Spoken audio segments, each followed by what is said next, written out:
उसे जीना नहीं था, वो खुद को खत्म कर देना चाहती थी। उसके दिमाग में हमेशा यही विचार आ रहा था। उसने डिसीजन ले लिया था, सिर्फ अंत कैसे करें इसके बारे में सोच रही थी। चारों ओर अंधेरा ही था। अपने ही सोच में मग्न पूर्वी नीचे बैठकर बहुत वक्त तक ऐसे ही बैठे फर्श की तरफ एकटक देख रही थी। पति के धोखेबाजी से पूर्वी अंदर से टूट गई थी। उसने बोले हुए वह शब्द पूर्वी के दिल में घाव कर गए थे। इस बार पंकज ने तो हद पार कर दी थी। अब और जीने का कोई अर्थ ही नहीं बचा था। अब खुद को खत्म कर दूं, इसके सिवाय दूसरा विचार उसके मन में नहीं आ रहा था। दोनों बच्चे गहरी नींद में थे।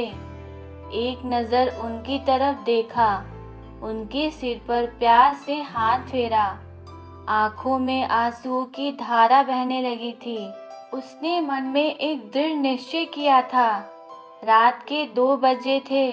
हर तरफ बहुत सन्नाटा था और वह धीरे से उठी और दूसरे रूम में गई। गले में फांसी का फंदा डालने ही वाली थी, तभी कुछ गिरने की आवाज आई। पूर्वी का 2 साल का बेटा जोर जोर से रोने लगा। उसी क्षण पूर्वी की 6 साल की बेटी चिल्लाने लगी, मम्मी, छोटू बेड के ऊपर से नीचे गिर गया। तुम कहाँ हो? देखो ना, छोटू कितना रो रहा है।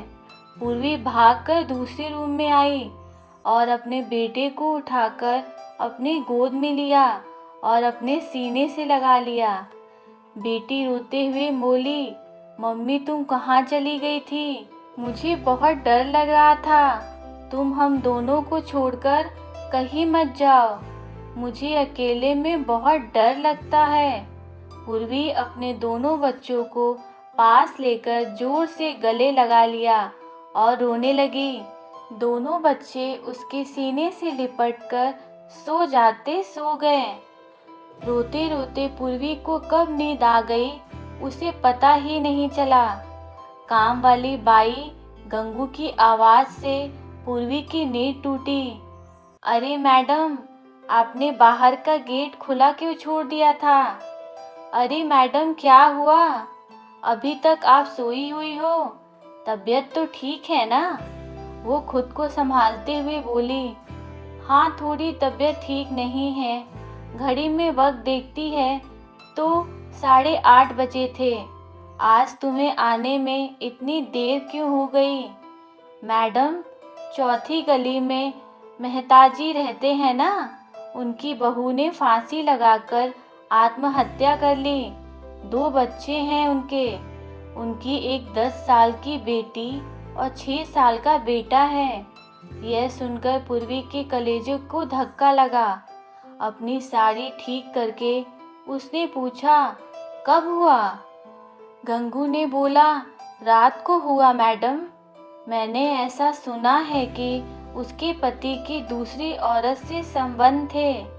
कमबख्त अभी तक नहीं आया।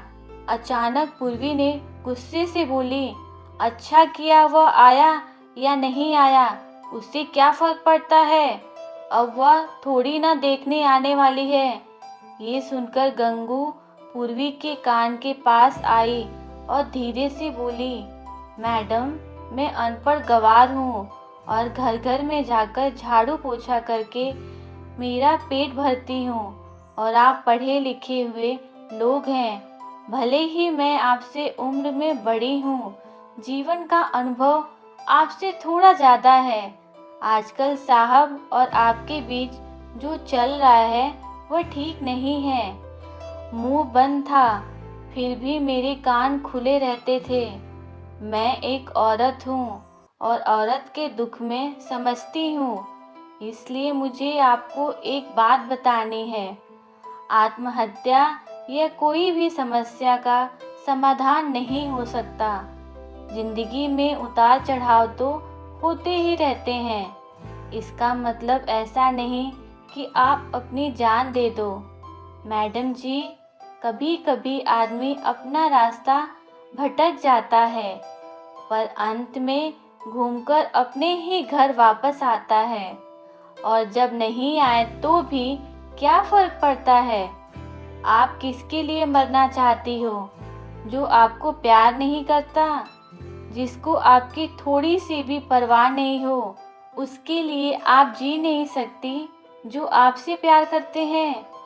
जिसको आपकी कदर हो, आपके माता पिता जो आपसे बहुत प्यार करते हैं, आपके बच्चे जिनको आपकी ज़रूरत है। गंगू का बोलना सुनकर पूर्वी की आंखों से आंसू की धारा बहने लगी।